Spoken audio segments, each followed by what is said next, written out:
So, welcome everybody, and to the new episode of the Crosse Thinkers. Today we have Dr. Kyle Lincoln.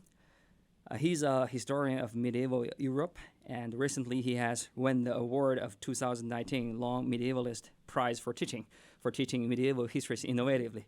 So, congratulations for winning the award. Hey, thanks. And thanks for joining us today. Yeah, thanks. Thanks for having me. Okay, so I'm going to just go through my homework and see Sure. where the conversation leads. Sure. So the first thing I noticed is actually when I searched for your information on your website, I saw your professional history was listed in ascent order. So basically for most people, we do, the first thing is the most recent occupation, and then we go backwards. And probably the last thing we list is actually where we started our first job. But for you actually go my first job, second job, and the last one is actually your current job. Yeah.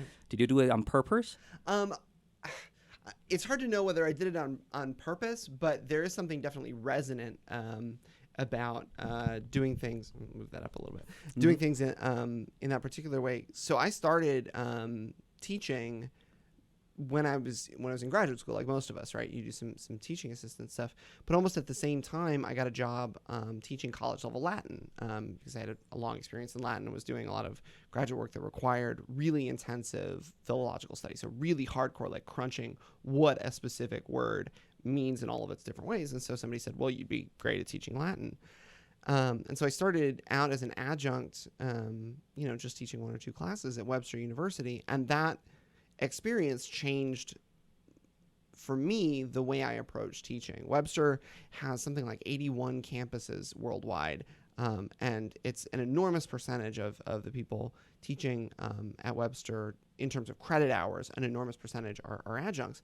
And so I was in the trenches alongside people who had retired from community college teaching that were doing some side work, or I was alongside other people that were pursuing their graduate work, and it made me think about in a lot of ways, like what it meant to be teaching, especially since most students were non-traditional in some sense. They were either taking classes part-time, they were commuting, they were going back to school to finish credentials or degrees, they were military personnel that were enrolled.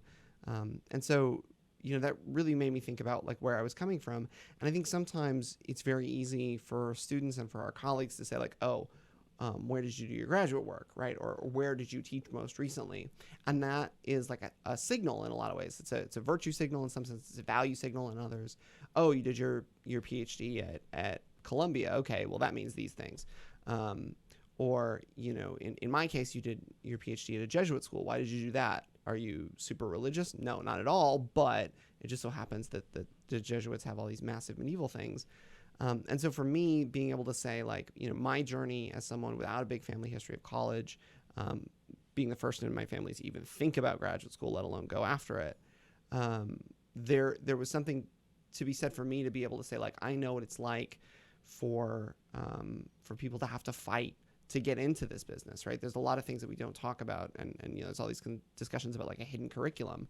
So for me to list my employment in terms of where I started and having to break in and work really hard and teach a 5-5 as an adjunct and lead study abroad programs in order to get enough students into my classes and do all of that recruiting, that's important, I think, because there are a lot of students. I had one crying in my office just yesterday about how hard it is to pay tuition and work 40 hours a week and, not get a lot of scholarships because of where they went to high school. And so I think it's important to be able to signal to them, however quietly it might be, however in a small way, that I know what it's like to have to fight to make this happen. And, if you fight for your dreams will fight for you. And that, I think that's valuable. And so that's when you mentioned it, I looked and I was like, why did I do that? I don't remember any specifically good reason. And then I started thinking about, how historians tell stories. And I guess that's how I would sort of tell the story of what that looks like for me. But that was interesting. The first time I see it is like, wow, sounds like a historian. Because, right. Start at the beginning. 1676. Okay, Right. That's where everything starts, right? But I get your message. So is there fair for me to say, like, if a student go to your website, see that, and say, hey, every journey starts simple. Every journey starts when we were young. For sure. And I can totally relate to that. It's not like, okay, a PhD, well, that's not my business. Right. We don't even bother to look until we see, oh, actually, this is where he started. Right. Interesting. No, that's for sure. It's one of those classic, a journey of 1,000 miles starts with a single step. And often that's the hardest, right? When you have to start doing something. And I think that you're right, that every journey starts small, I think is an important message for students, because they can often feel overwhelmed as, if they're first generation students, if they're immigrants coming from another country or from a very different cultural context, right? I mean, can you imagine what it must be for somebody from like South Texas to end up here? Leave aside the winter question, right? There are whole other words that are upper Midwest that don't exist in Texas. And there's a lot to that, I think, that we can connect to and relate to, so that students see us as more than just people who grade their papers, right? That we're humans and we have human experiences, I think is a powerful thing, that when we expose that little bit of vulnerability, we can really make strong connections. I think that's key. It's impressive for me to see you think things in that way, and I'm bold in guessing, like maybe that's partly due to your training in history, but we will get back to that. I want to see how history actually impact your life, like personal life, how you think about things, right? Okay, so let's talk about medieval Europe. Why do you find it fascinating? Why do you want to pick that to be your research area? Sure. So the best way to explain it is that I like puzzles. Like a lot of us researchers, there's neuroscientists will tell you that when we make a discovery or when we, are working on a paper or a project, that we get the same endorphin rush that people riding a roller coaster or winning a sports game get. There's something competitive to that. But I think for me, the really meaningful part is that often medieval studies research and medieval history research is like doing a puzzle, for sure. But it's like doing a 500-piece puzzle where 290 pieces are missing. And so you've got to reconstruct based on the contours of what individual pieces look like, what some of the missing fragments look like, what other puzzles that look similar look like. And so it requires both a lot of really patient, detail-oriented investigation paired with an ability to see where, if we're going, through letters of the alphabet, we've got A, B, C, F, G, H, right? You have to be able to see where D and E come from, and why they're missing, or where they might have gone, or what shape they might take based on the way we've drawn the other letters.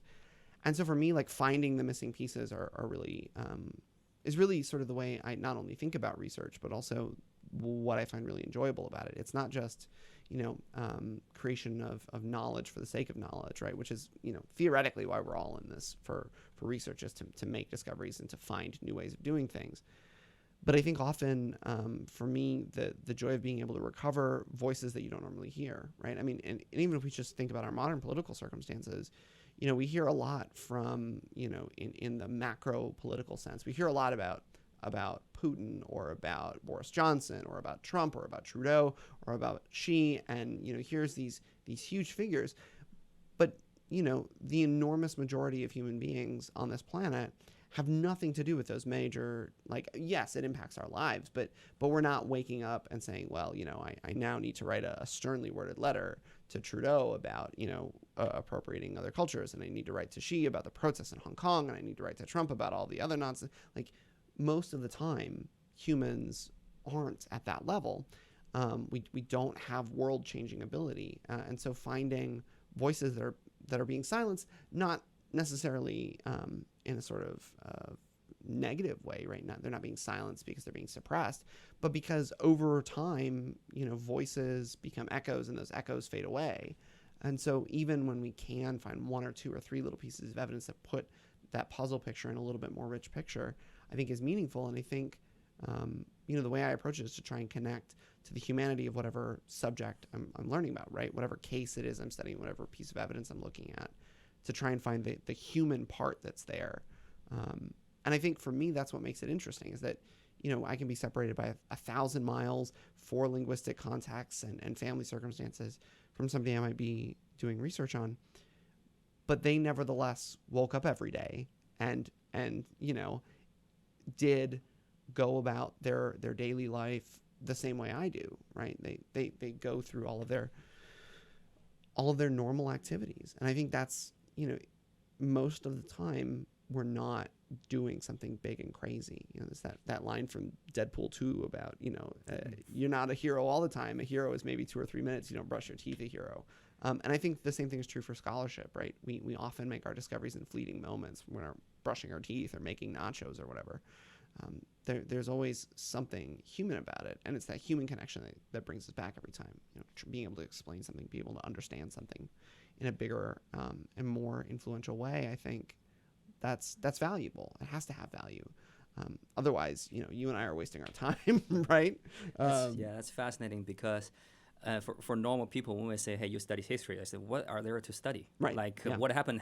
Right. And we have clear record of everything. But to think about the stuff, which usually actually are the majority, which you do not have a record of until you go there and dig out some family's diary, some, passed down stories passed by orally, right? Yeah. For certain family, and you start to actually put all of together into a big picture. Yeah. And suddenly you find, okay, these kind of things are so powerful. It's not about a king, it's not about an empire, but about normal people living there. Right. No, that's right. And, to use a math analogy, right, it's relatively easy to draw a simple line of best fit, but rarely does that accurately describe the scatter plot of data that we're looking at.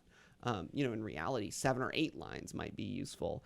And even then, you're making value judgments about what's useful and what's not. It simplified the world. Yeah, very much so. And it's, it's comforting to think in binaries, to think in black and white, right and wrong. But, very rarely is anything black and white. And when there is, it often involves like a body count. And then it's like, okay, well, that's deeply evil, right? Or that's profoundly good. But the reality of human life is so much more in the gray zone between. It's so much more rich and complex because a lot of this stuff isn't that simple. It's amazing. I talked with a student yesterday, and she was asked to write a play for her theater class. And she actually, to write the play, she had to read something from the Second World War. And actually, that's the first time she realized, okay, so many normal people actually suffered from the war. Not just the soldiers, not just different countries with different political opinions, just like normal people. We have nothing to do with the war, but somehow the war happens in our homeland. Then when you do something about it, people die. But their voices were not recorded until she started reading it. So that's actually where I see.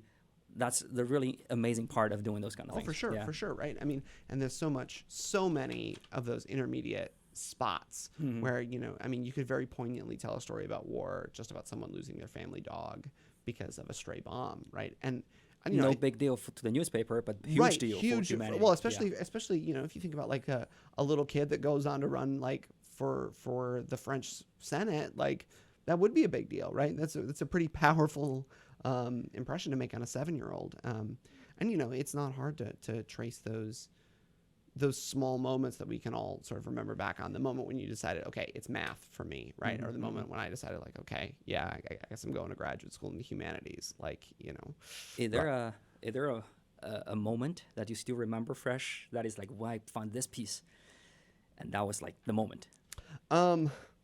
Sort of. There's a moment. So I was taking a first year, like a gen ed history class, and the professor, in an absolute gangster move, decided that every student in the class, right? So there's like 24 of us. Every student in the class is going to pair up with another student and do a presentation for a day, right? And now as a faculty member, my brain is like, oh, he got 12 days off from teaching where he just had to supervise presentations and research papers, right? Which is a different kind of work, but like that's 12 lectures he doesn't have to do.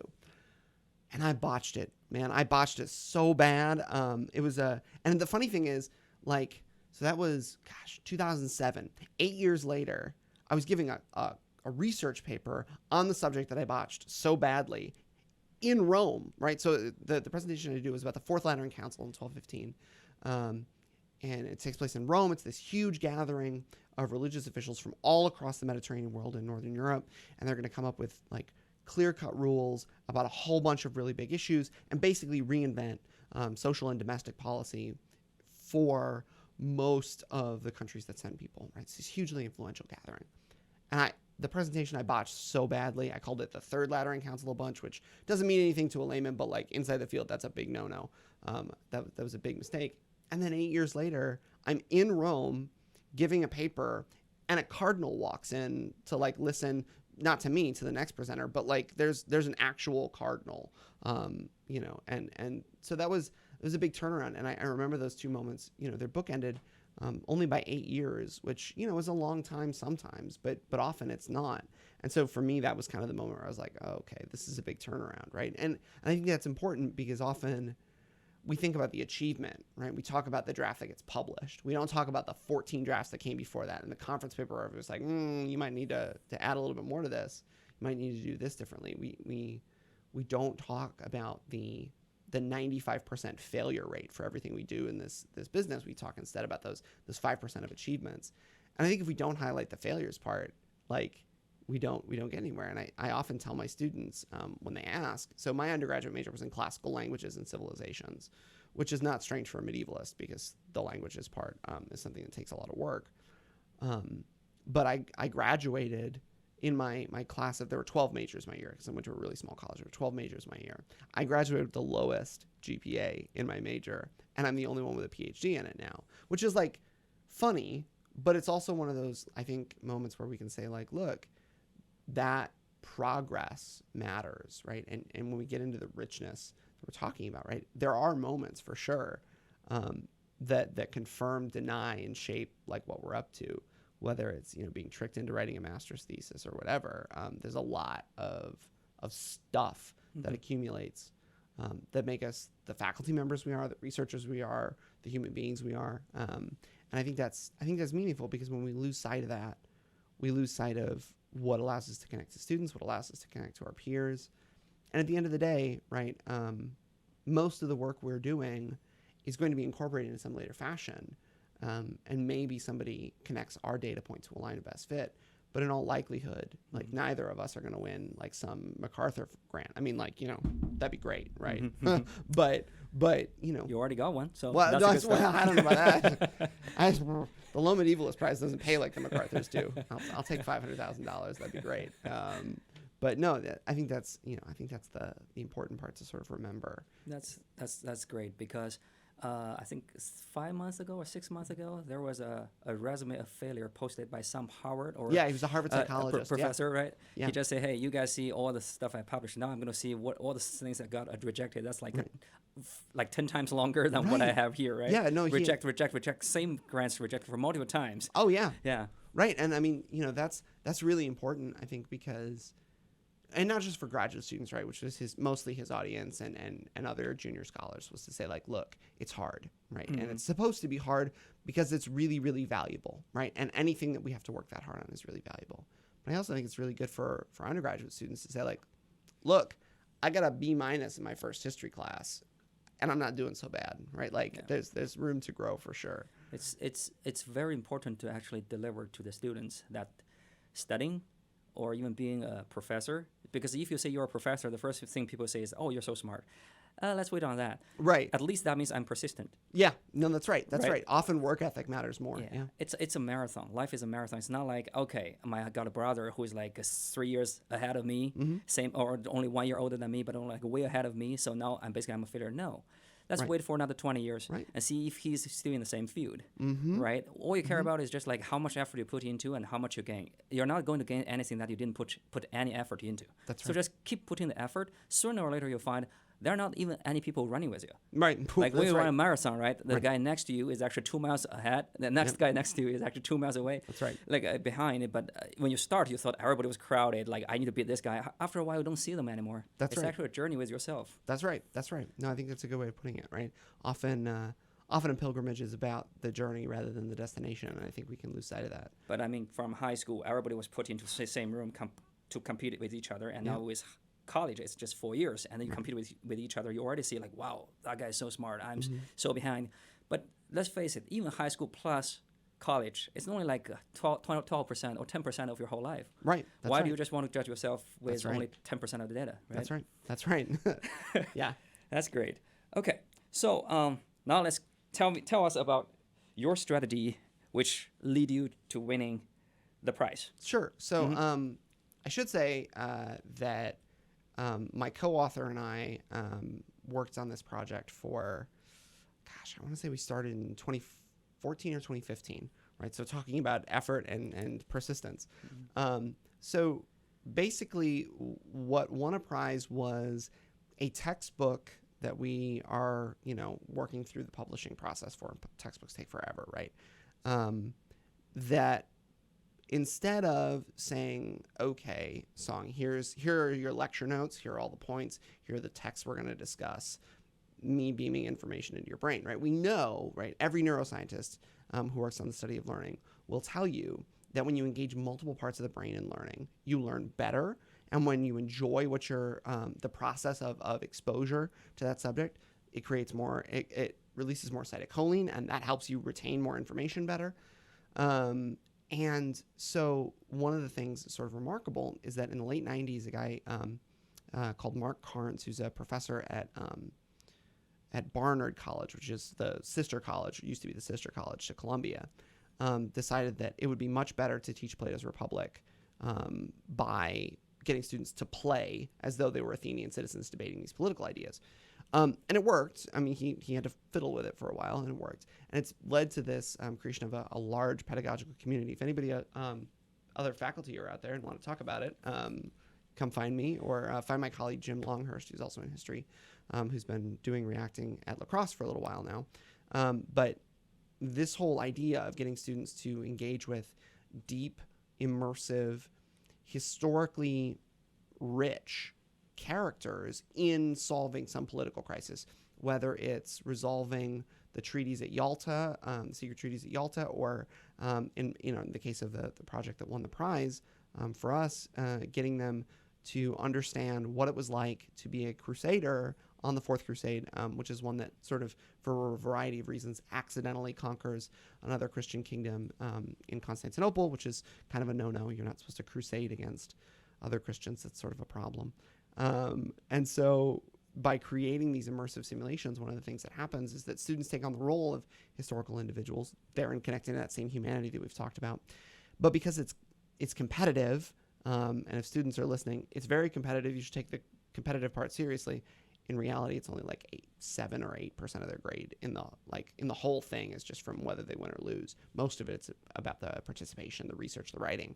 But because there's that competitive angle, they often will do incredibly deep research so that, we'll have somebody who's playing one of the troubadours that's at the camp, right? So these guys that are supposed to be writing poems about how everybody's doing these great, awesome knightly deeds. And students will go very deep into like, okay, well, this person's this kind of troubadour, so he would write in this rhythm, in this pattern, and we use these references, and this is how he would present his poem, and he probably wouldn't use musical instruments. It'd probably just be like more snap poetry. It's like, okay, you're going way beyond the 500-word essay that I'm asking you to. And the reason you did is because you got excited about it, right? So that, now an engineering student, a pre-med student, is sitting there and connecting with people on a huge human level. And look, especially on a campus with the focuses that UWL has, I'm not going to get like the hardcore future historian student, maybe one out of every class total, right? Most of them are going to go on to be, great nurses, great doctors, great engineers, great practitioners in a variety of fields. But in every case, they're going to have to deal with human beings. And so developing those leadership skills, those public speaking skills, those debating skills, those persuasive writing skills, those research skills, they're also helping to understand what it means to connect with other people in a meaningful way, right? In a way that's deep and rich, where you can have reasonable disagreements with people and still go away as friends, even though you disagree. And so by getting them to teach each other in these environments, they often teach each other much better than I ever could, because they're engaging their emotional, their kinesthetic practices in ways that I can't do from a lecture perspective. These games take a ton of work, right? I mean, we're talking about a 200-page textbook for students, 260-page instructor's manual version, which is very different from the textbook. It's got all the background rules and stuff. Plus another, we've got 53 playable characters. Each character sheet probably averages at about 5 to 6 pages. So there's another 300 pages of character sheets, right? This is a massive project, right? 700 and some pages total. But it's a drop in the bucket compared to what students get out of it. And so by trying to really push forward these kinds of projects for medieval studies teaching, especially about something as intense as the crusading movements, we really have a way to kind of energize students to thinking about, okay, well, if this is true for this kind of movement, what about something that I disagree with, in the modern world? How can I engage that critically? How can I engage that as a thinker? And let all of my capabilities come to the fore for that. And so whether it's, Ada Lovelace presenting a paper at the Royal Academy, which is a game project that somebody's working on to sort of engage computer science, history of science stuff, or, the transition from being hunter-gatherers to agricultural settlements. This whole reacting to the past umbrella has a lot of different angles.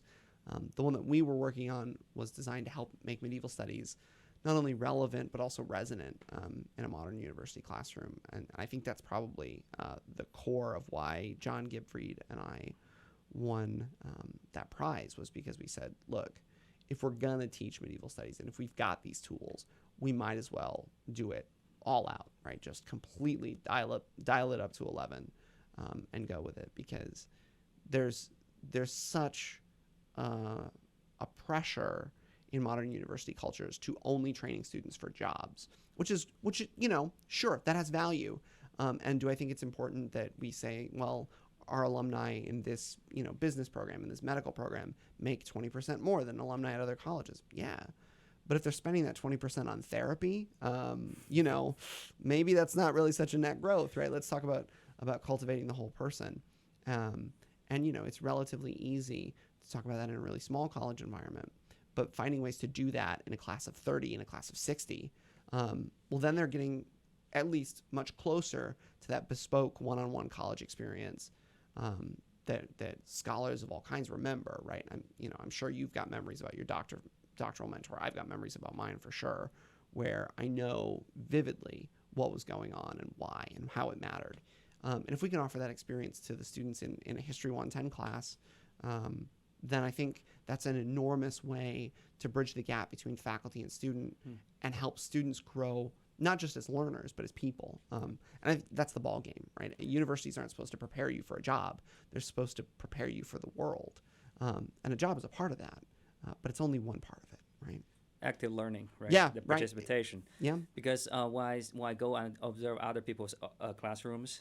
Basically, we see is like, okay, we have one guy who's trying really hard to teach. Mm-hmm. The other side doesn't do that hard if it's not done right, mm-hmm. to learn. So basically, it doesn't matter how much you teach. It's all that matters is actually how much they learned, mm-hmm. right? So if they can participate in this process actively, it's almost like you give them something which is one-sided. They either recite it, but now they actually start to reprocess that thing and make that thing to become their thing. Mm-hmm. It's almost like I eat something, I don't swallow it, I actually chew a little bit, get the taste, get something, eat it, and next time I want to cook it.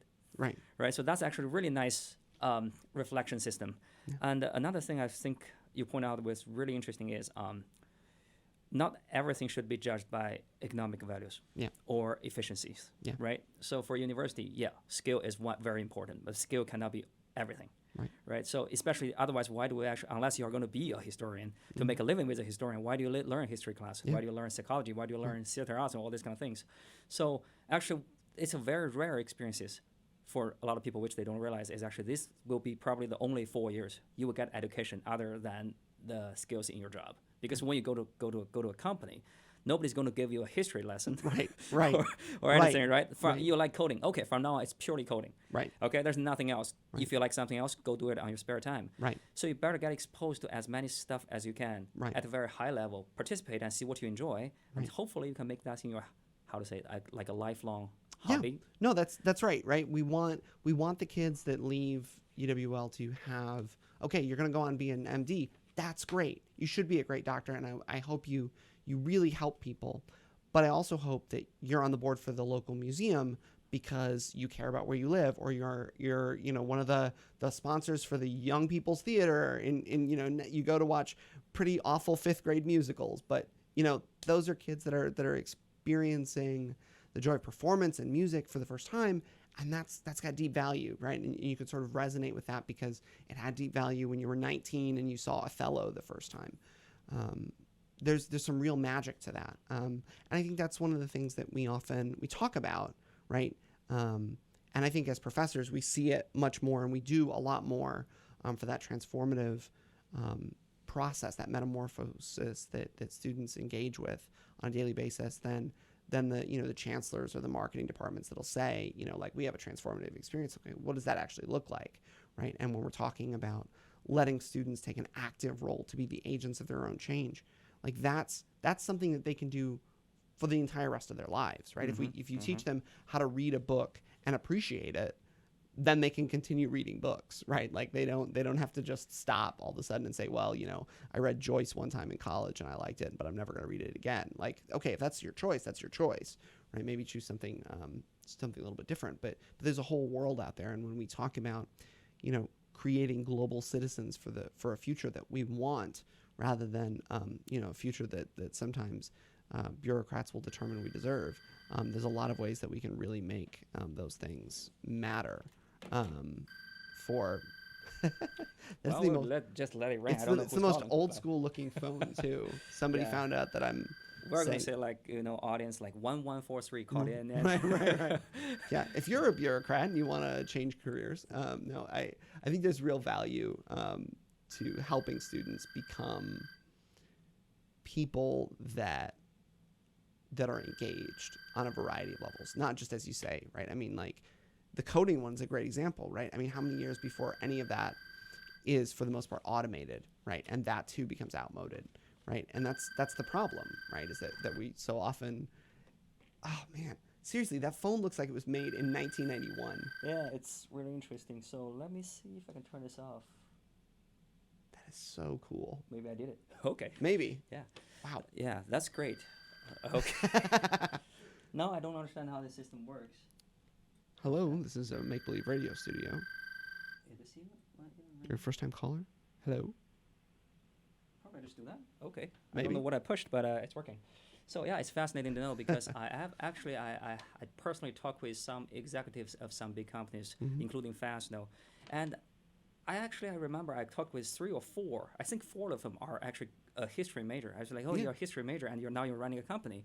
And when I talk with them, one thing I see in common is actually all these guys, when they run a company, not only they care about the economic achievement of the company, they also care about our impact in terms of humanity, in terms of culture, in terms of communities and everything. Wow. So future reference, that was the right button, but also maybe the wrong one. Okay.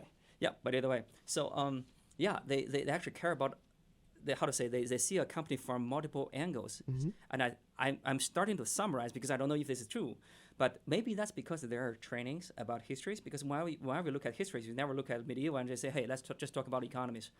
Right? We talk about people's life. We talk about culture. We talk about arts. We talk about, even though that is good for some king, but maybe that time is not good for normal people. Maybe it's good for scholar, but it's not good for artists. And those kind of things. So can you we can jump through that. It's just like, can you elaborate?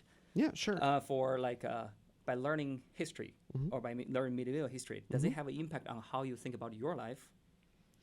Yeah, so I think so there are 2 books I reread every summer. I'm going to answer the question by starting somewhere completely different. There are 2 books I reread every summer. The first is Ernest Hemingway's A Farewell to Arms, just because I love the storytelling in that book and the way he writes, and it puts me in a good place to start writing myself. The other one is a book called L'Apologie pour l'Histoire. The translated title is The Historian's Craft. It was written by an economic history professor, history of economics professor at the Sorbonne, who was also a medievalist. He was a medieval economic history professor, ironically enough, for what we're talking about. And his name was Marc Bloch. He was the founder of this big historical movement at the early part of the 20th century, but he was Jewish and he was French. And so when the Nazis invaded and when the Vichy invaded, when the Vichy government took over, he was either going to flee the government and run away to usually the United States, is where most of the French academics that were of Jewish descent fled to, or he could stay and be killed. And he decided instead that he would start working with the French resistance. And for a while, he was part of the propaganda and logistics corps for the French resistance, for the French underground in Paris. And at night, at night, after his sort of resistance work was done, he was keeping a diary where he was trying to explain, what does it mean for me to be a historian in a time when it feels like the world is ending, right? I mean, the Nazis have invaded Paris. And so he's writing every night. And the manuscript was found. He was eventually caught and shot by the Gestapo. And in it, about 3 chapters in, he's trying to figure out what the definition of history is, right? He should be able to define it. It's not a very complicated word, right? It's only a few letters more in French than it is in English.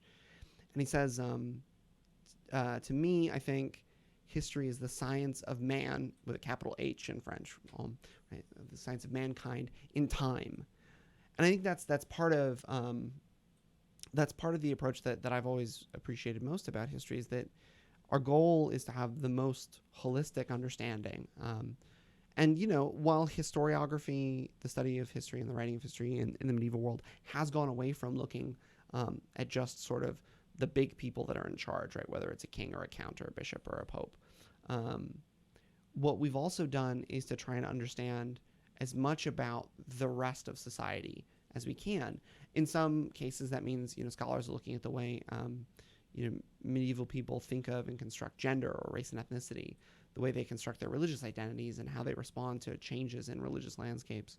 And so I think because good history should not just be, it's obviously limited by the evidence that we have preserved, but it shouldn't just be about people that are in charge or things that were successful or not, but instead about everything that you can get your hands on. Sometimes that's easy, right? Sometimes, really good cases like medieval England or the Crown of Aragon, which is now in modern-day Catalonia, where there are just so many sources, so many data points that people have literally written entire books on just 1 year in one small town. And they can do that. In other places, in Castile, where I work, there is an entire century for an entire province, 47 documents for the whole of the 12th century. And we know from comparable evidence that there should be something like 6,000. So we have 47, right? And if you ask any statistician, that's a terrible sample size, right? And so knowing that you can't do anything statistical with it, then the goal is to try and unpack as much from those texts that you can and contextualize them as much as you can. And often what that leads me to do is think about, okay, I'm seeing what I'm seeing, but what am I not seeing, right? What's behind whatever somebody's up to? Why did this person say something really dumb on Facebook or in a YouTube comment section? On the one hand, sure, it's the media, right? It's that particular form of communication is pretty toxic. But what is it that leads them to say something that prejudiced, that insensitive, that wrongheaded? And often, searching for that humanity leads you to say, like, well, they're just really messed up. They're a person that needs to have a serious sit down and think about their life choices. And that's true, right? Like, we should never, say, well, somebody's, a white supremacist, because they weren't loved enough as a child. That might be true, right? But that doesn't excuse some pretty horrific things. And so I think sometimes by looking for more complex causes and to see around things, it doesn't make it better. But often what it does is it lets you see more of people and at the very least say, like, okay, what do I need to be on guard for myself? What do I need to be on guard for the people? How can I reach out in a way that's meaningful, in a way that might help someone pull out of a nosedive, right?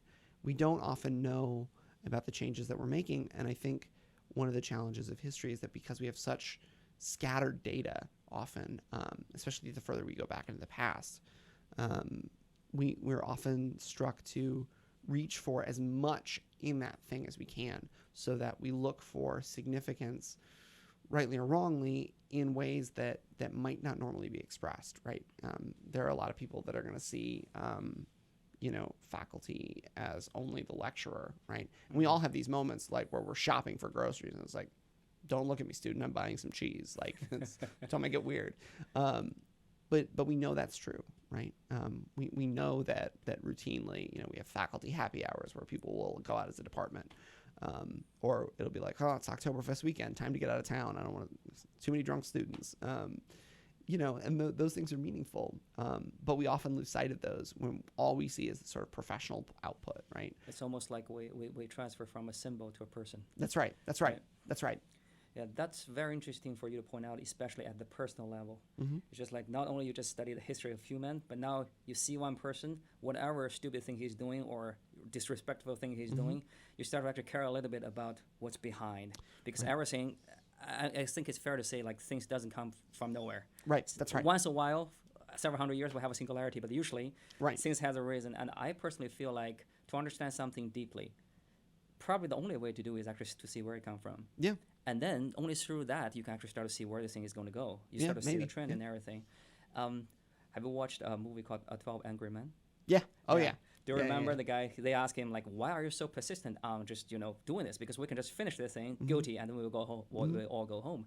I remember. I don't remember which version. They have two versions. The guy said a story is he was a very successful entrepreneur, but then he got screwed up and he just failed everything, and he became homeless, and he just drink on the street and every day and curse every random people after he's drunk. And there was one time he was on a bus, and he saw, I don't quite remember, he was on a bus, I think, and he saw a single mom with a kid. He just started cursing, and the kid just pointed at him and asked his mom, is just like, "Why is this guy so bad?" And his mom just, "No, he's just sad." Yeah. And then after that, he said, "Well, that's the moment I pick myself up." Right. Because if you judge my appearance, I just like, clearly I'm a jerk. Right. But right. why am I a jerk? Right. You actually see more than just what you see from there. You start to sympathy with me, and that's the moment we start to build connections. Yeah. Right. That's actually the beauty of human beings. Yeah. No, and I think that's, we talk a lot about, as professors, we often have people in our classes that are nowhere near close to what we're teaching, right? They're not going to be math majors. They're not going to be history majors. So why are they there, right?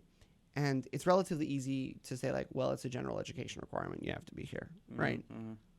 But I think that is that's a very flat answer, right? The richer answer is because like you're going to have to do your taxes at some point. And so you should understand how tax policy works. So you should take an economics class. You're going to be asked at some point to help your kid with their homework. You should understand how numbers work. At some point, you will exist as a human being outside of whatever professional capacity. We were talking about the coding example earlier, right? Like, that there are ways that we exist in a much richer fashion as human beings. And the more we try to have that richness, that well-roundedness, I think the better off we are. Not because, you or I necessarily know what's right for our students, but if we expose them to enough things, then eventually they'll pick up what they need, right? They'll know what they need. And so our job and our goal should be to give them as many things that they could need. Exposure. Yeah, absolutely. I went through the same mindset development as you. It's just like the first time I introduced artificial intelligence in my classes, people say, "Wow, this is so amazing." But I just look at all these guys, like you're in probably Math 150. There's no way you're going to go to artificial intelligence because it's so math heavy. But the second thought is actually, who am I to judge? Right. The first moment I see that is just like, why am I introducing this if none of you guys is going to do this? Then I realized, okay. So I actually have struggled. I feel like I need to give you a complete package. Now, once I introduce something, I will tell you where to start. I will tell you how long it takes. And if you're interested, I will actually help you to succeed in that path. But that takes so freaking long, right? Right. So, but then there was one time I went to a talk. I don't quite remember what talk it was. But that guy just said one thing which just hit me. That is like, all the students need are just exposures. As long as they know something exists, they can learn it. They don't even need you. Right. Right? That's right. But before you show them, they actually, they don't know where their interest lies in. That's why I started thinking like, okay, Gen Ed is, a lot of people don't take it seriously, but the more I go into it, I think probably Gen Ed is the only valuable thing you're going to get from college other than skills. Yeah, right? No, that's right. Because if you think about it, I read a lot about artificial intelligence. If you just think about skills and jobs, I mean, what's the best compliment you can give to a person who is good at their jobs? Right. You work like a machine. Yeah. Right? But now, if you work like a machine, and we're building a machine that can work. Yeah. If you can code really efficiently, but that's the only thing you can do. It's just a matter of time. Right. When machine can start to code like you do, 10 times faster, now make a mistake, super cheap. After that, what's left? Right. Think about all these guys who is super proficient, like doing a cashier job. I can just take your order really quickly. Straight face, like nothing unnecessary is not there. I don't say anything that is unnecessary. Super quick. Like I can do 10 more orders than other people, 10 times more orders than other people. But what's left after that? Right. Like why don't I just order through a machine? Right. You can never beat that, right? Right. No, that's right. And I think one of the things that we're witnessing, I mean, even generationally, right? Like there are a lot of people that are a generation or two older than you and I are, where, that sort of mechanization to them is still this ingrained idea of that's what the future is like, and you better get over it. And yet, there are more artisanal shops being opened by people in our age range. There are more like small service restaurants where they have 7 tables, and if you didn't get a table, we'll come back next time, right? Like it's much more bespoke and craft, I think, because by only focusing on function, right, we lose sight of meaning, right? Sharing a meal with somebody is not about intake of calories, right? Or about experience of The flavors. best way to do it is through injection. Right. Well, yeah, just, yeah.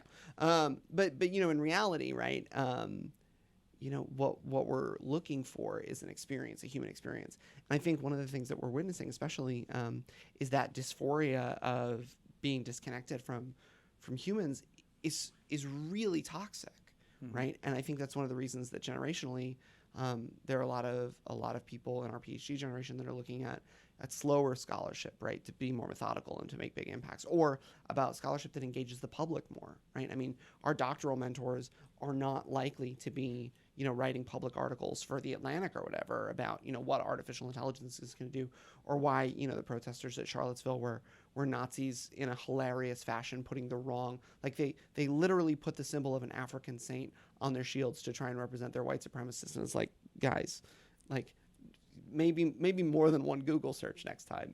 And I think one of the things that we're thinking about is that public engagement aspect, right? How do we not just create knowledge and research for its own sake, but how do we do that in a way that not only engages our students? Sure, that's important, because once they're no longer students, they are the public, right? But how do we also transition to that next level so that when we're having conversations like the one you and I are having right now, yeah, we're not going to reach maybe as many people as we would if we were on CNN, but we're also going to reach a much different group, right? Yep. We're going to start having these conversations more and more and more. And as those conversations proliferate, we're more likely to create an engaged and thoughtful public that looks for nuance and meaning and depth.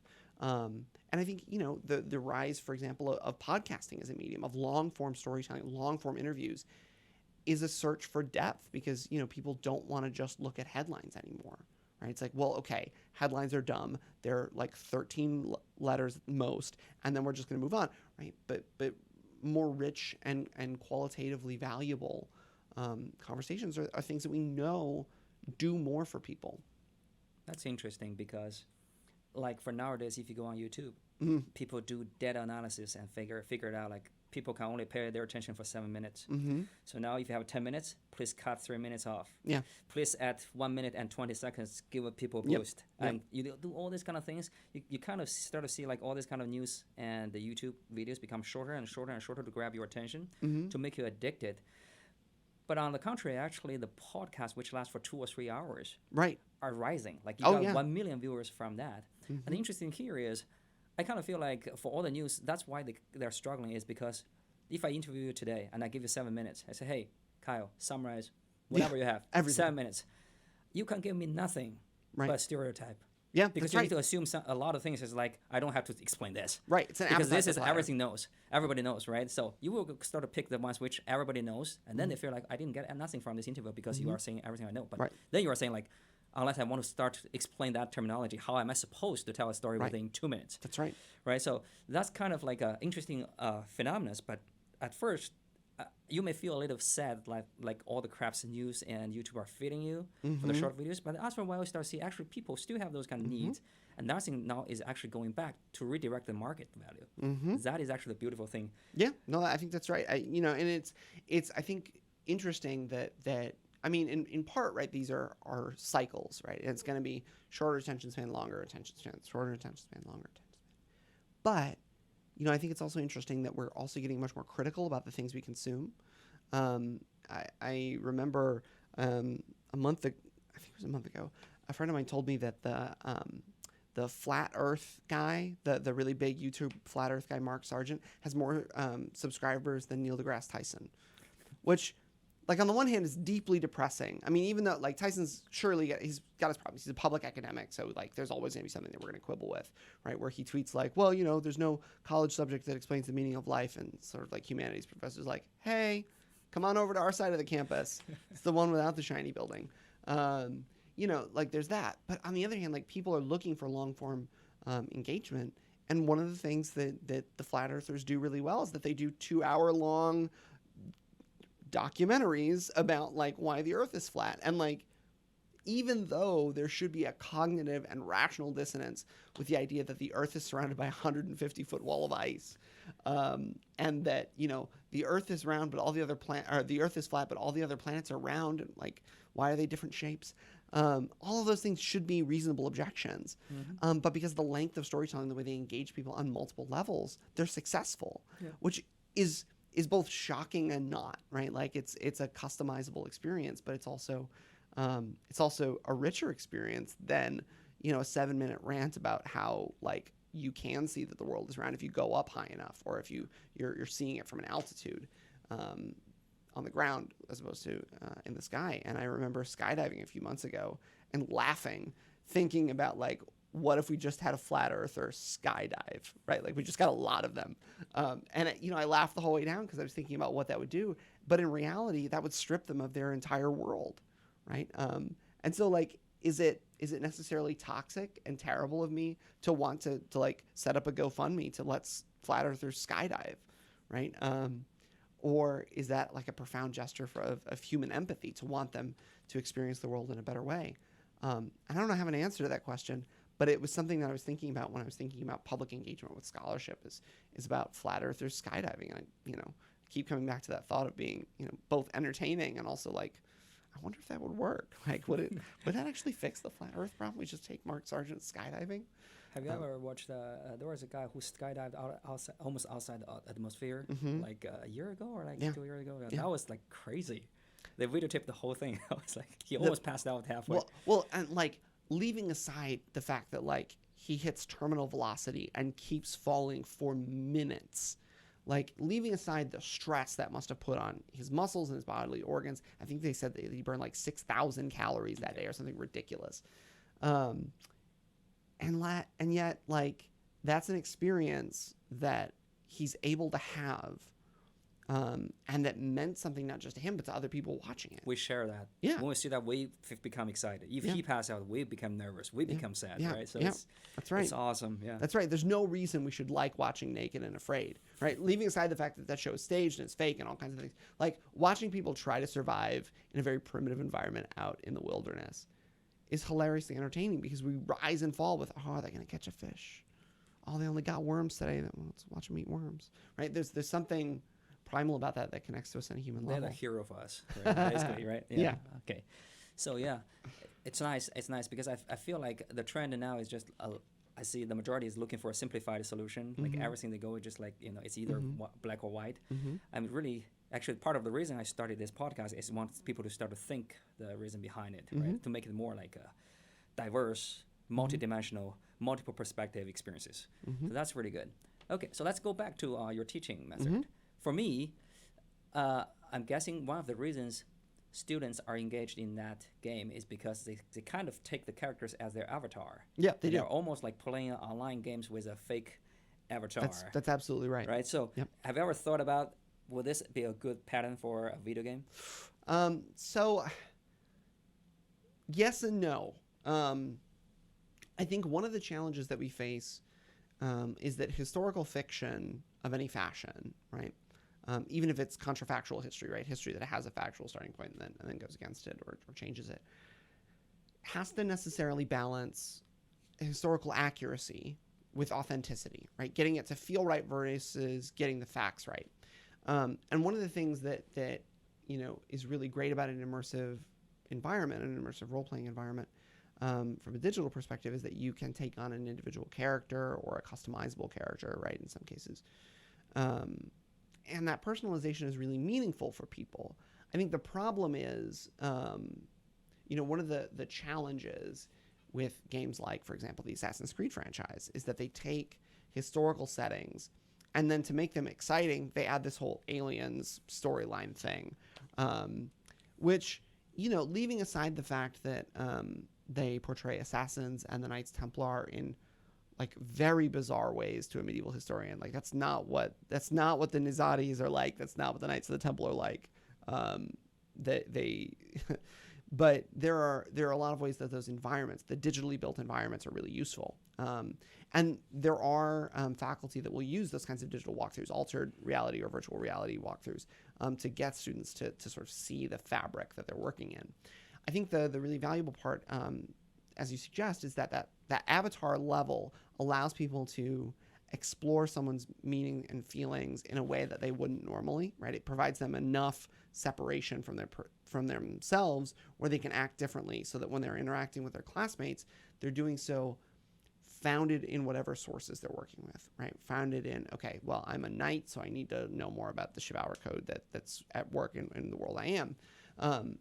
And so that is really valuable in that world building sense. There are a lot of parallels, I think, between reacting to the past games and really good immersive video games.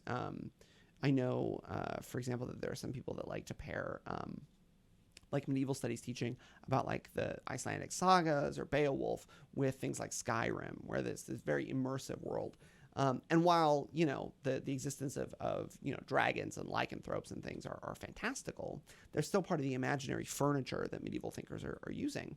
And so there is some value there. The question is, right, as with anything in teaching, what combination of tools can I use to get the message across, right? Nobody likes giving tests, right? We hate that, right? We hate blue books, we hate Scantrons, it's all terrible, right? The question is, how do I balance enough of that with enough of other things so that I create an environment that doesn't get an F in any one category, but is sort of like B minus, B plus-ish, right? And that's the zone where we operate in, right? Most textbooks are bad. It's just a question of how can I work with it, work around it, work through it to get there. And I think one of the things that reacting does really well is it provides a textbook where it's by definition very limited and very focused, but it allows you to dive very deep. And so, is an ice core the best way to access atmospheric information? No, we have lots of other ways to do it. But because of the depth of the sample that it takes, where you get all those layers that you can go down through, you get a very diverse set within that sort of narrowly defined segment. And I think that's really valuable, because if we can balance breadth of information, we can balance the building of this larger conversation with depth and richness, that we can get there. And I think, there are digital environments that do a great job of supplementing that. I'm wary of games for teaching, because I mean, I'm remembering back to my youth and like Oregon Trail or Pilgrim Quest, those click-through games that were designed to think, okay, well, let's think about like how you move through the Old West, right? And looking back on them now, like games that were built in the 90s, right, have some deeply like racist treatments of Native Americans.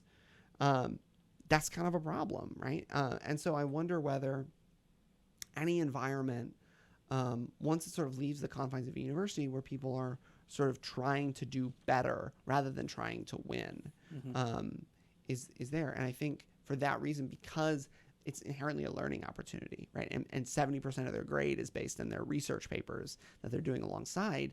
I don't know that would translate as well, because when we're playing a game, we're doing it for fun, right? Like I don't replay Metal Gear Solid 4 a bunch because I just, gosh darn it, Liquid Snake, Solid Snake, they're just the greatest characters. In fact, he's a really flat character. Waiting for the Death Stranding. Man, it's a whole other podcast for games I'm waiting on. I'm still waiting for another Steam sale to get the next download pack for Civ 6. There are a lot of ways where we can use those environments, I think, to really meaningfully add.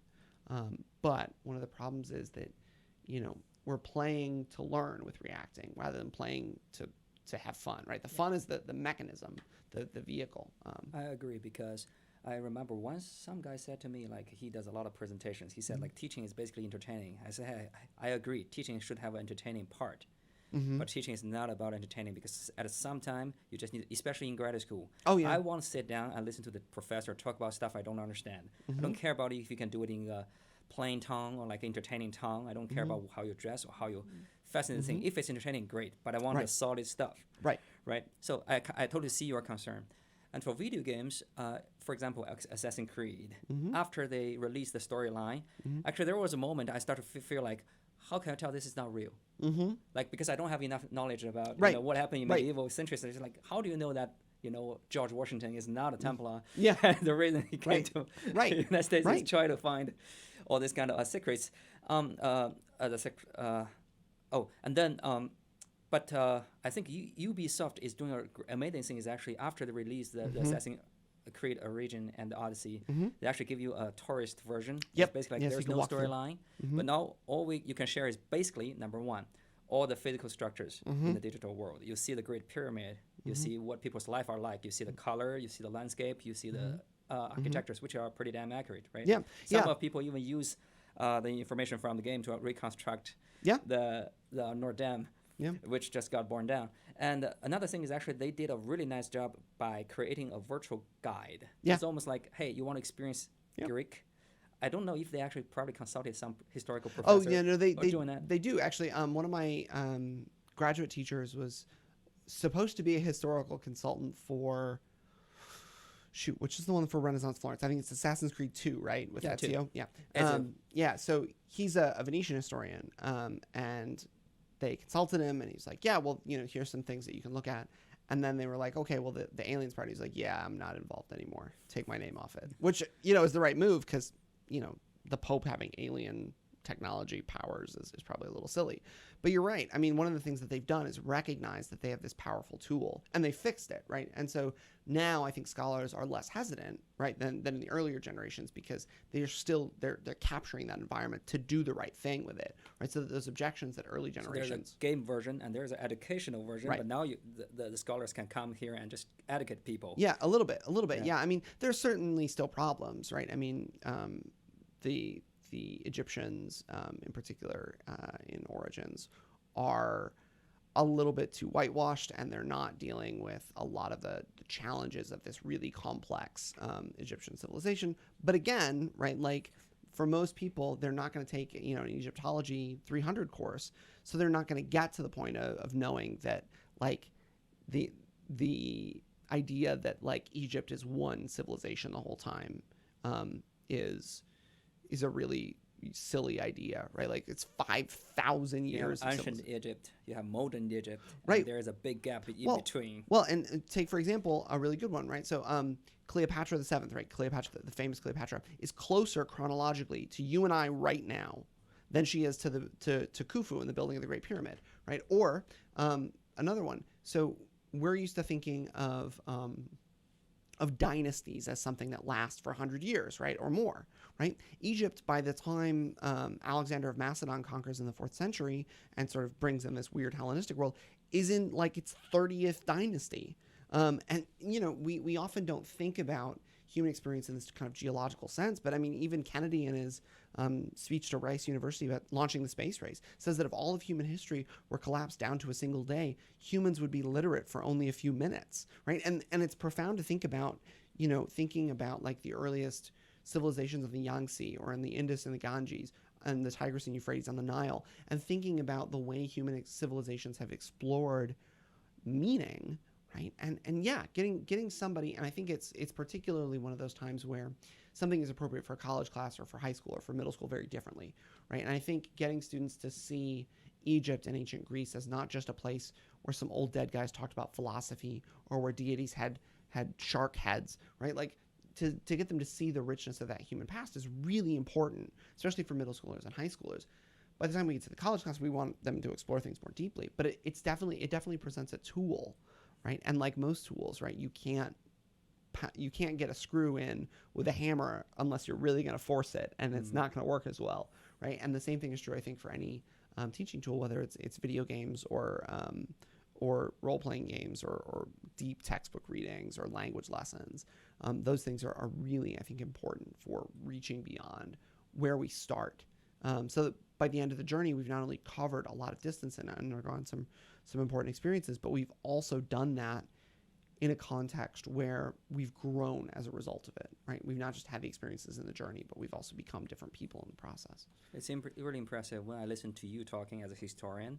I can clearly see like the human science across time, right? Mm-hmm. I can see the part which are invariant across time, but I can also see like whenever you talk about something, you actually always think about, okay, let's stop talking about today. Let's talk about 200-year period.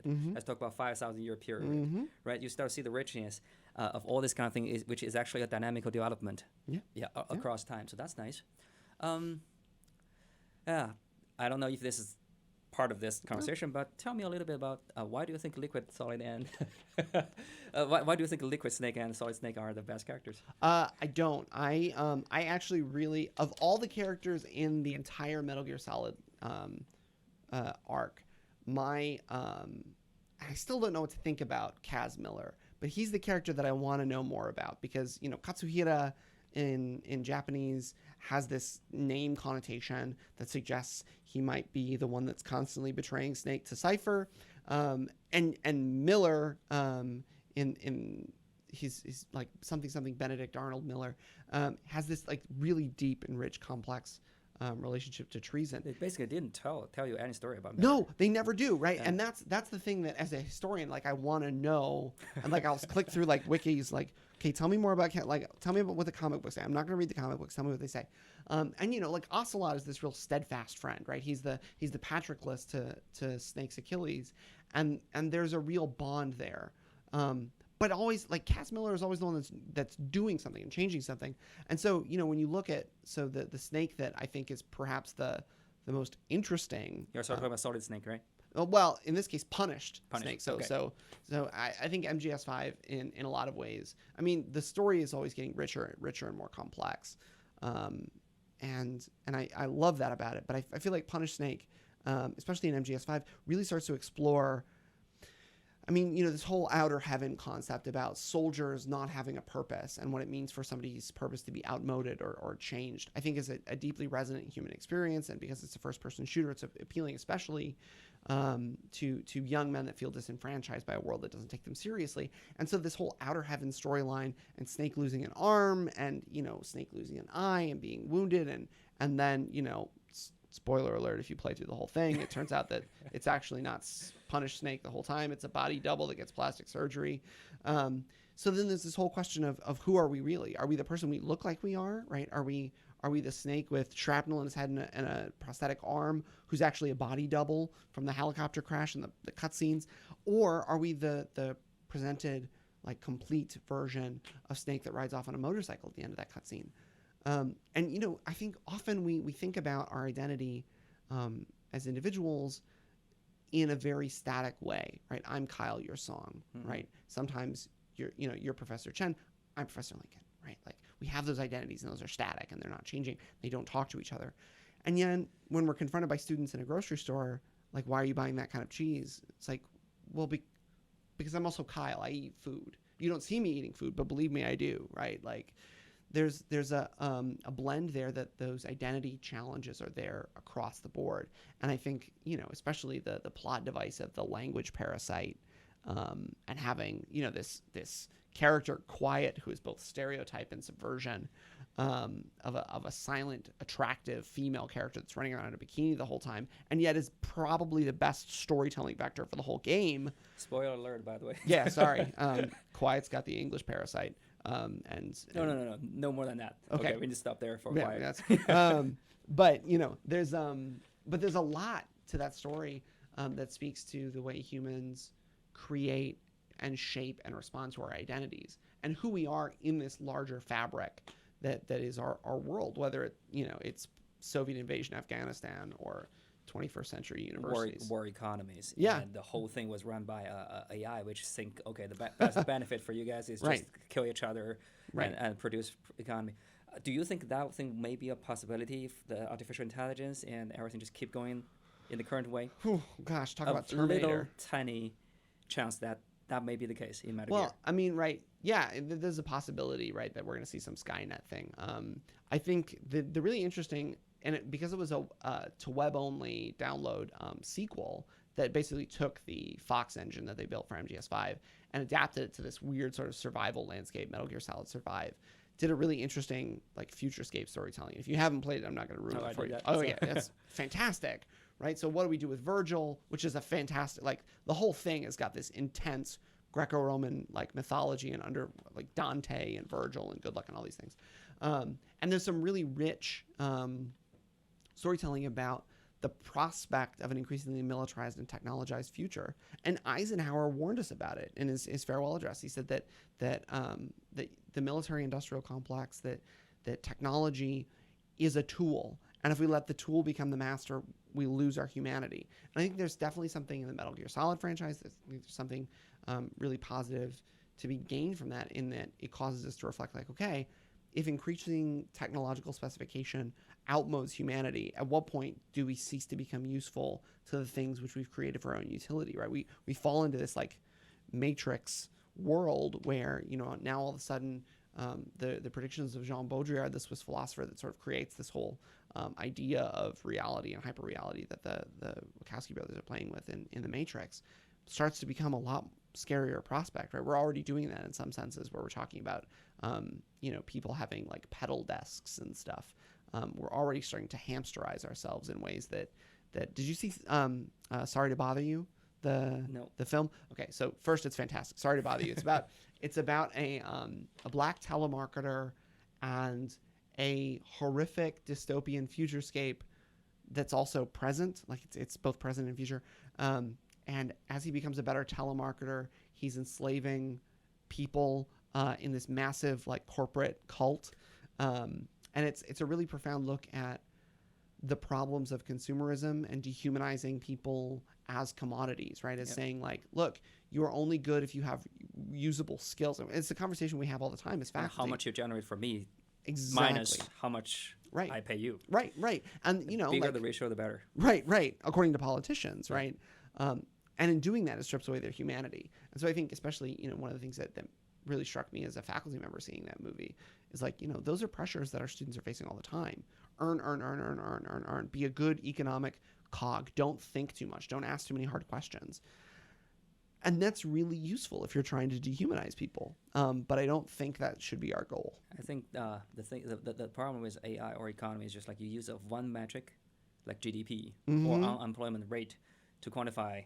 I mean, it's a useful metric because everything with economics is super difficult, right? So we need some simple index to indicate how well we're doing as a country. Right. But now it seems like the distortion from are people happy and are they making money?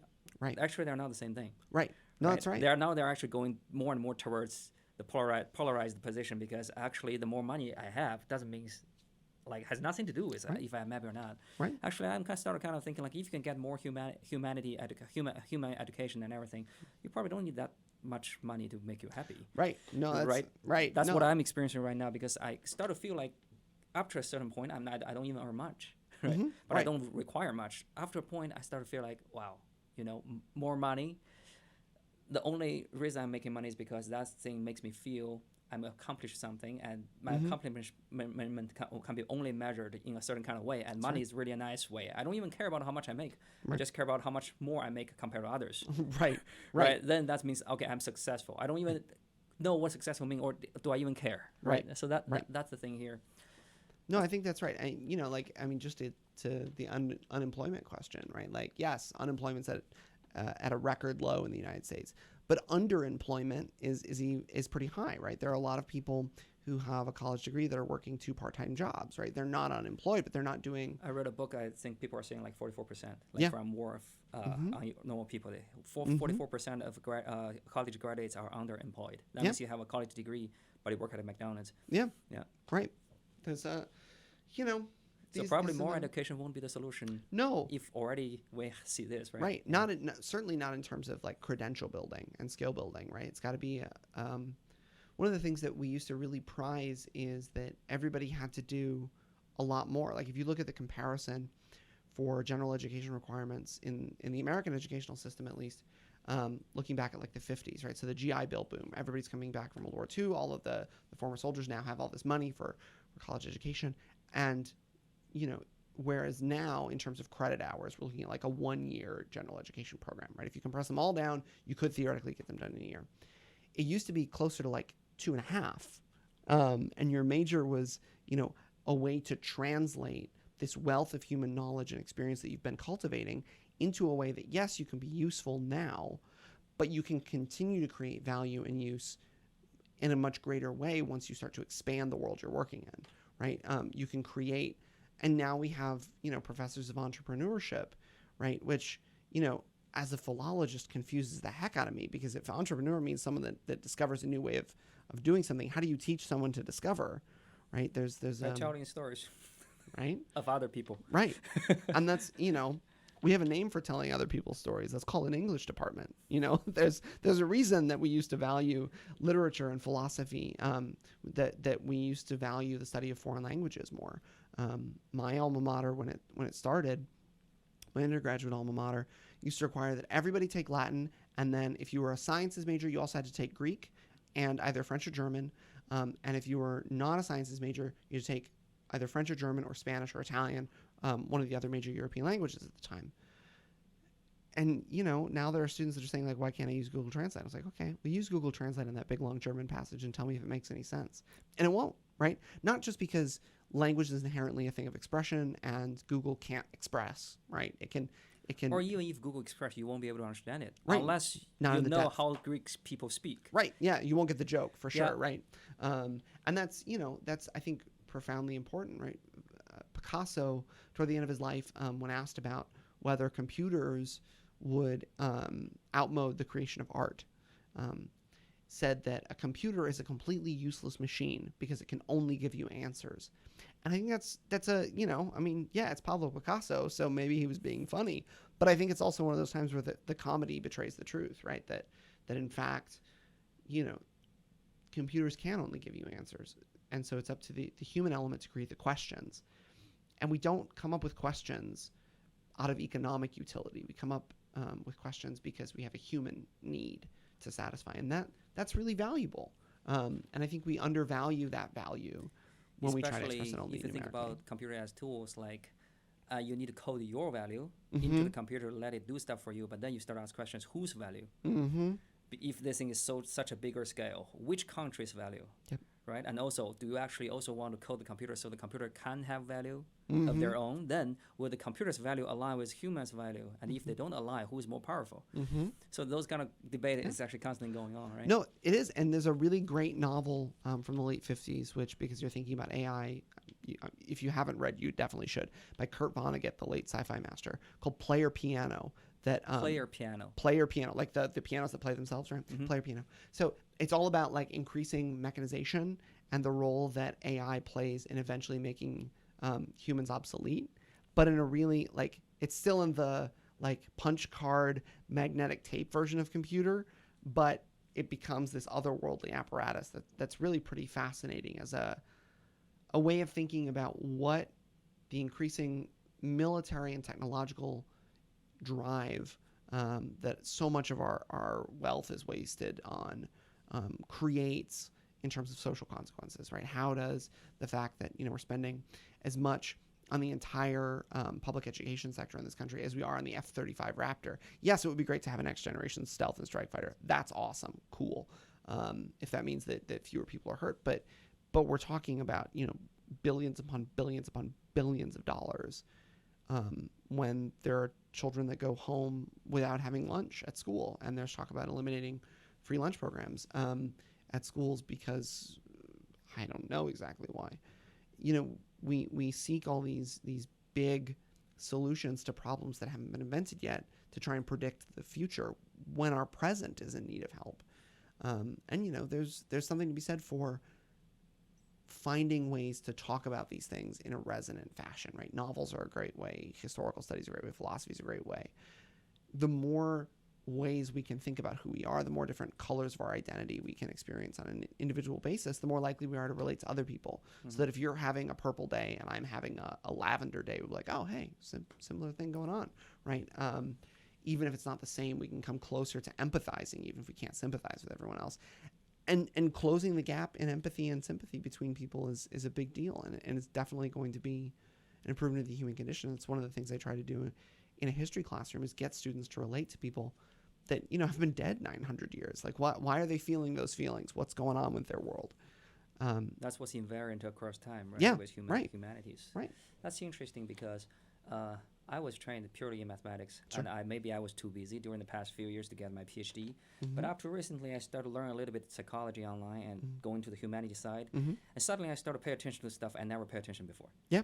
Before I see people, the first really fast way to judge you by mathematics is just like utilities, how much you make, all this kind of economic values, which is very easy to tell, right? But then I recently had a baby in July, and then I was just sitting in the room, seeing my wife there giving birth to a baby. Mm-hmm. Then I started to realize, okay, how tough it is for a single mom to give birth to the baby, to get money to raise their kids, and if they have, usually they have like 2 or 3, according to what I see, and then you don't know where the dad is, and plus they need to actually work in order to support the kids. Even for me, like we got 3 people, me, my wife, and my mother-in-law came here to take care of one baby. We're too exhausted. And my wife basically runs the store. The store doesn't take too much energy to run, but still we feel exhausted. Right. Now I start thinking about a single mom. Right. Like with 3 kids, Right. which is actually not rare to see for nowadays. Nope. Then I started actually, something I never felt before is just like, I feel like I need to do something. Just whatever way. Right. And I don't want that thing to be as simple as, okay, here's $200, take it.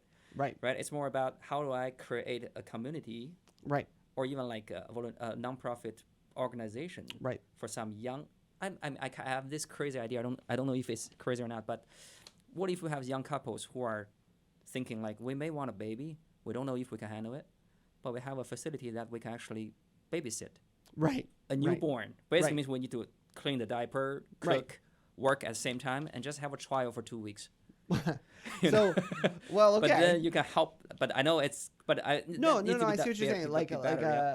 You take a day or two day caring and seeing if you. Can I think a day or two should be 2 weeks at least, or something So, like that. So like, are you ready? You might run into trouble with letting people get rid of their kids for 2 weeks, but no, I mean I think that's the thing, right? Like, how do we connect to people in a way that's not just snap judgments that you're talking about, right? How do we not just measure some of those things on a really perfunctory level? And that I think is really valuable, because what we're then asking is, how do we value them as people, right? Not as a machine, not as an organic machine, but as a human, right? It's relatively easy to say, like, okay, there are 1 billion people in India, there are 1 billion people in China. Okay, most people don't know what that means. Most people don't know that that means enormous stress on a mass transit system, that it's an enormous undertaking for a government to either respond democratically or autocratically to that population.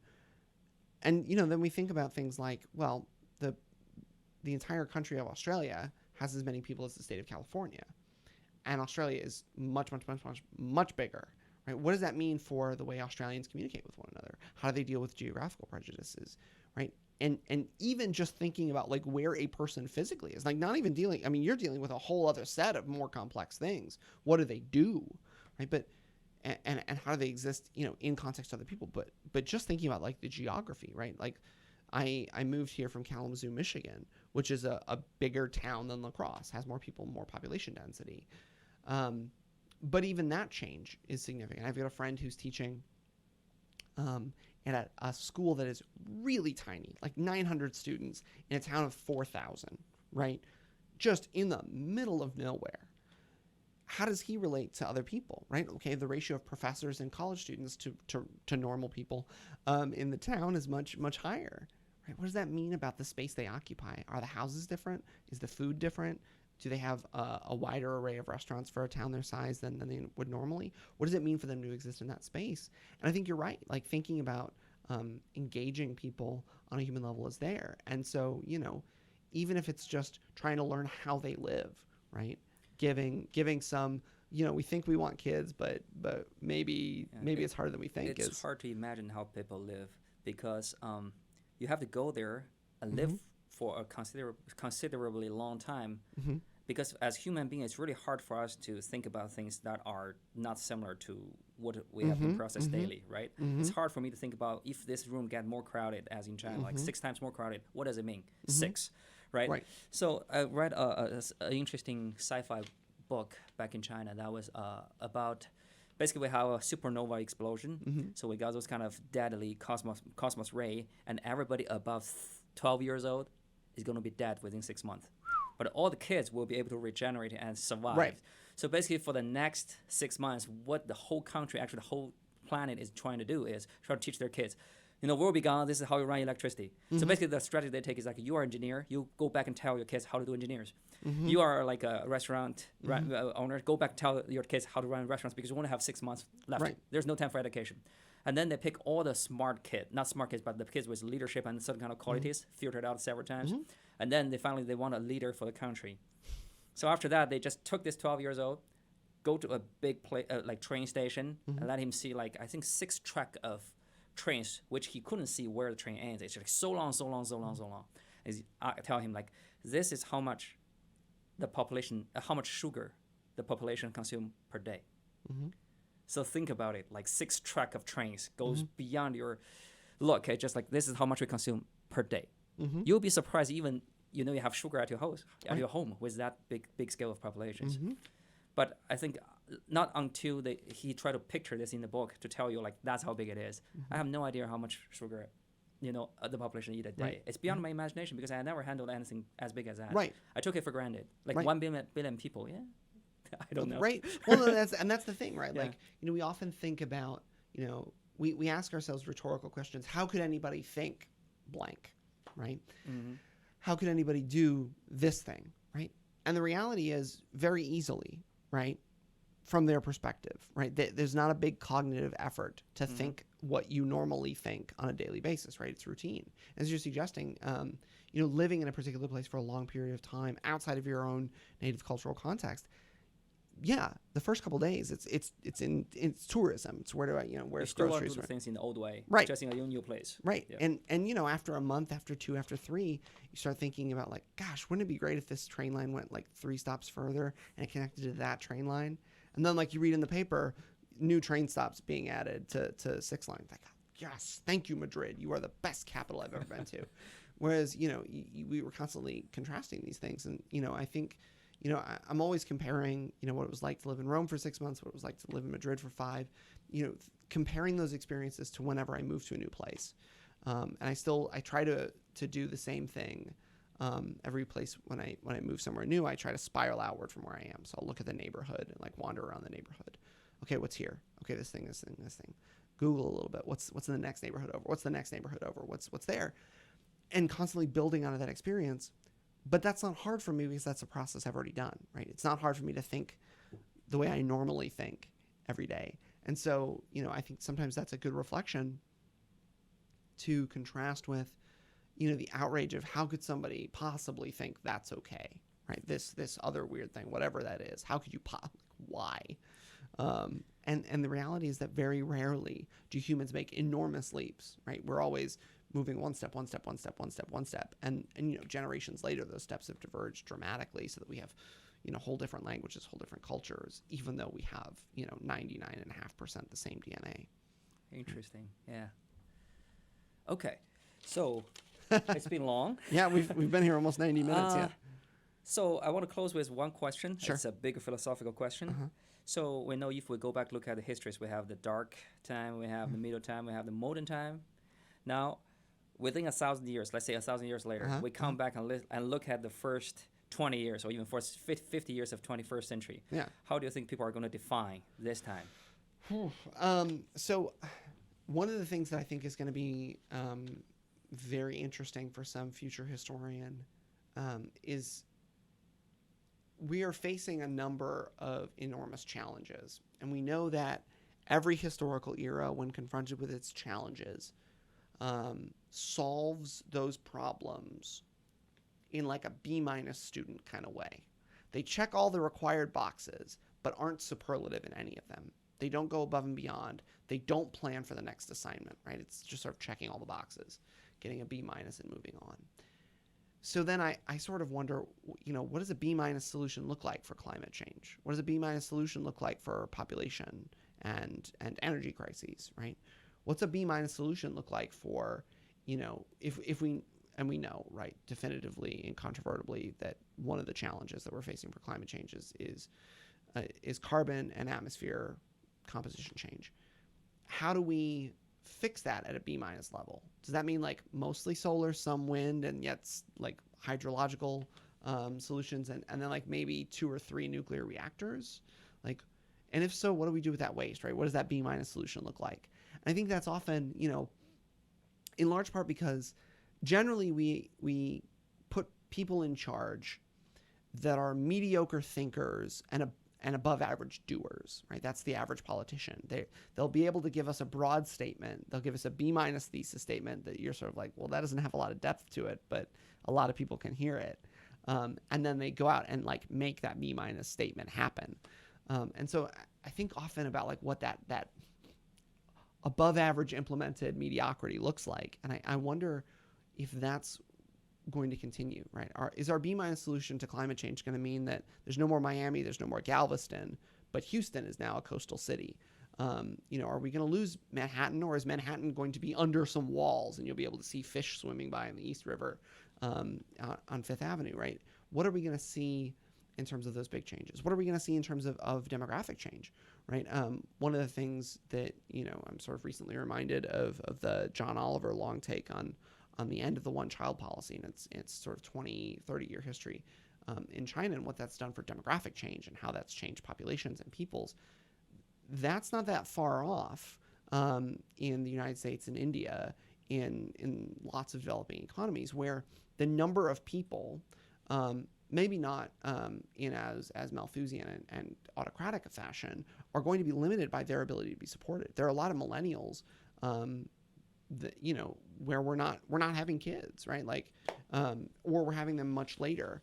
And what is that going to do for long-term developments? Is that having kids much later going to create smaller family sizes and more focus on holistic value, right? Is this conversation we had earlier about bespoke education? Are we going to see, now that we've seen massive online for-profit universities fail catastrophically because they failed to understand what the real mission of education was, are we going to see it collapse down, right? Are we going to see a greater emphasis on more of the British model, where it's, Professor Chen and his student one-on-one in office hours for 8 weeks and then 4 students for 6 weeks, right? I mean, to me, that sounds like a great way to teach, because that's only 10 papers to grade.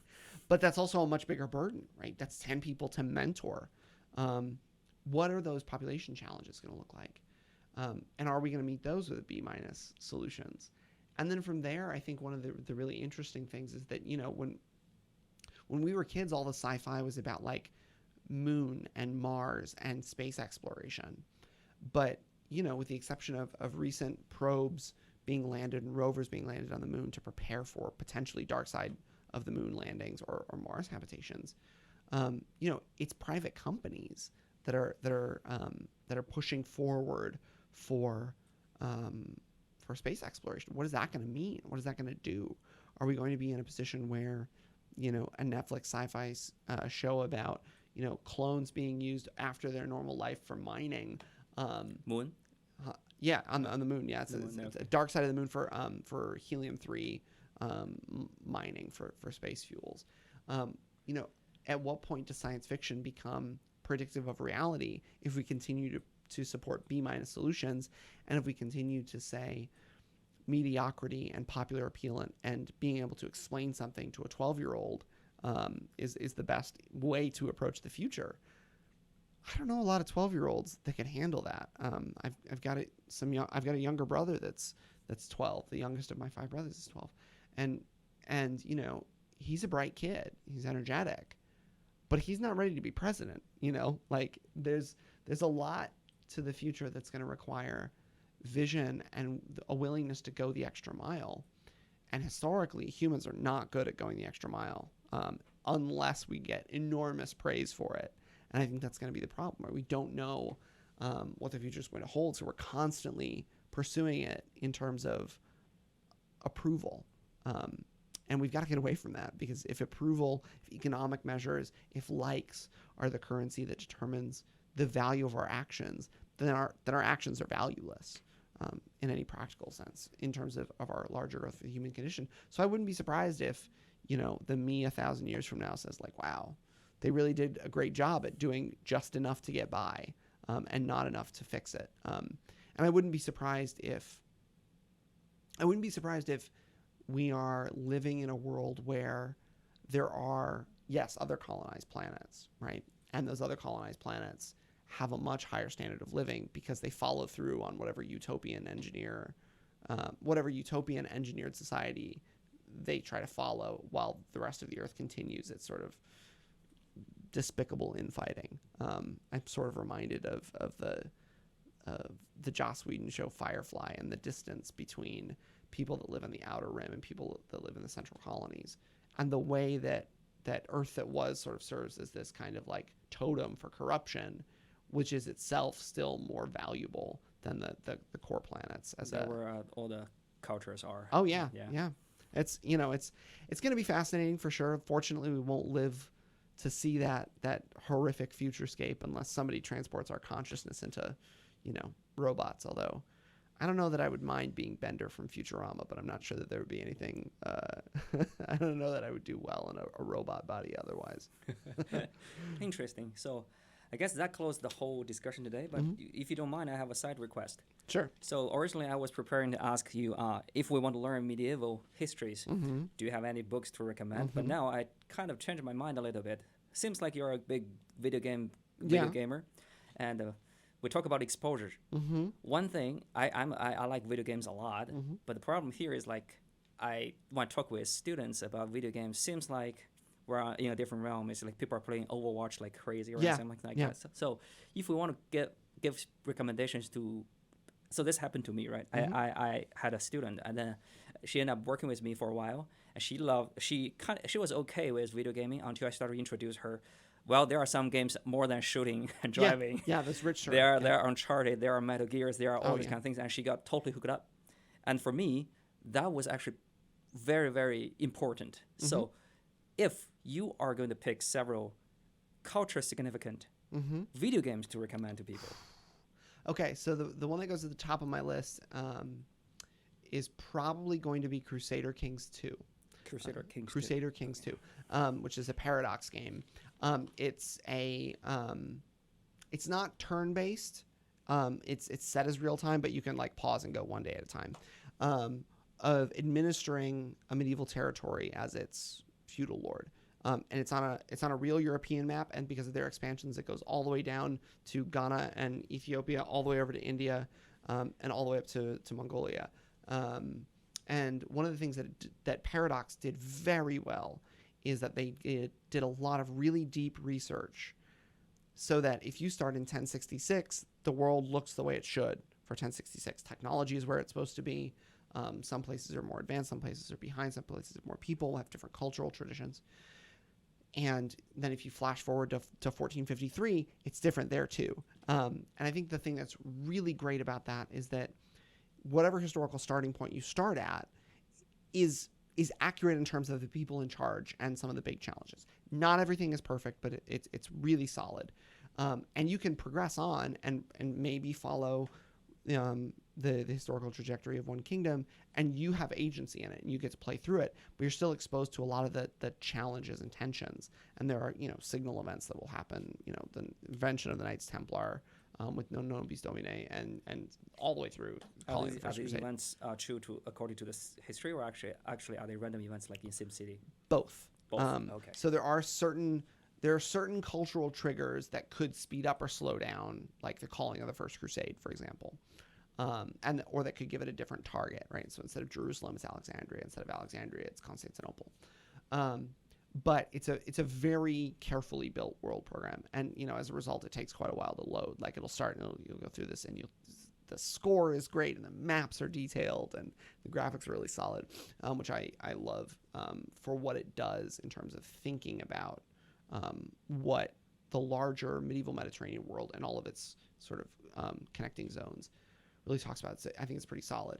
I'm enough of a nerd to admit that like Sid Meier's and Civilization just like all of them from 1 to 6. I mean, so yeah. If I'm gonna pick one to start. So if I had to pick one to start, I really do love what they've done with 6. I love the world building elements to it that I think are really solid.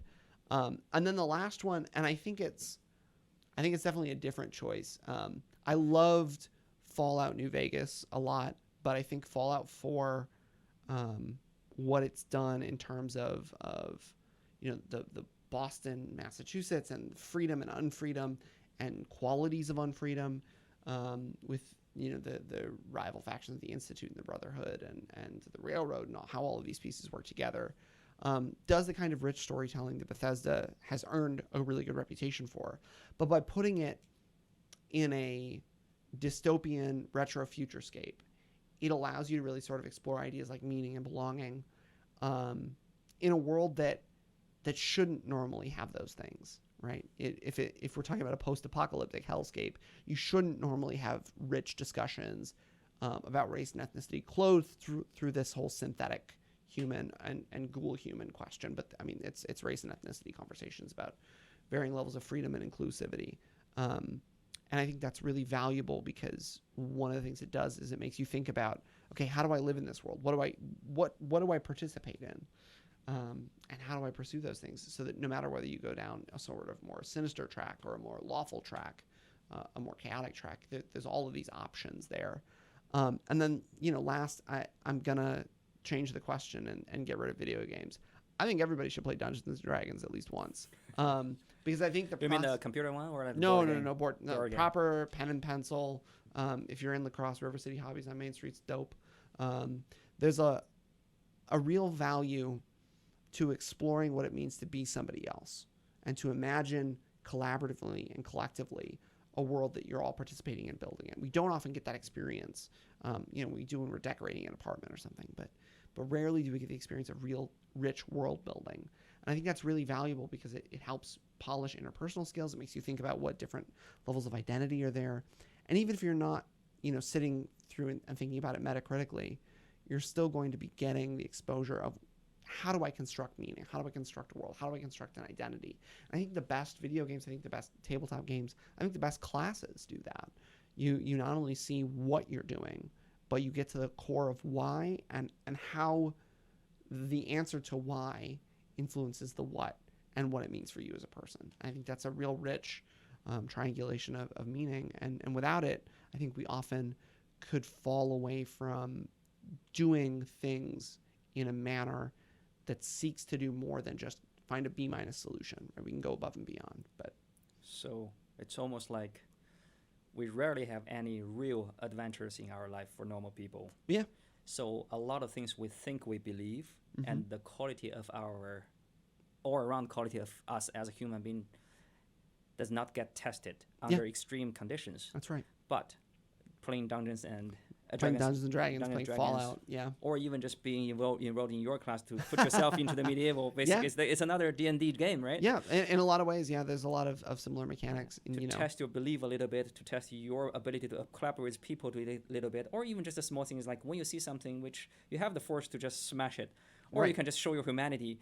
Right. I mean, when you really have those kind of power, hypothetically, Right. you will be surprised like what kind of person you really are, right? That's right. It's Gaiji's ring, right? If you're able to be invisible, what do you do when you do? And there's something to be said for the fact that 2,500 years later we can come back to Plato's examples about absolute power and the ability to manipulate humans and whether or not that's a good thing, right?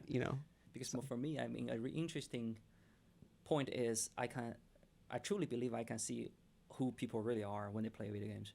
Yeah, no, Like- I think you can get a lot to it for sure. You Yeah. get a lot closer than you might otherwise, right? In a job interview, we present one version of ourselves, but it's a lot different when somebody's got a headset on and a controller in their hands, for sure. Interesting. Cool. Well, thank you so much for joining us. Thanks. That was fun. Thanks very much, Song. It's a good way to spend some of our Friday morning. Yeah. Okay.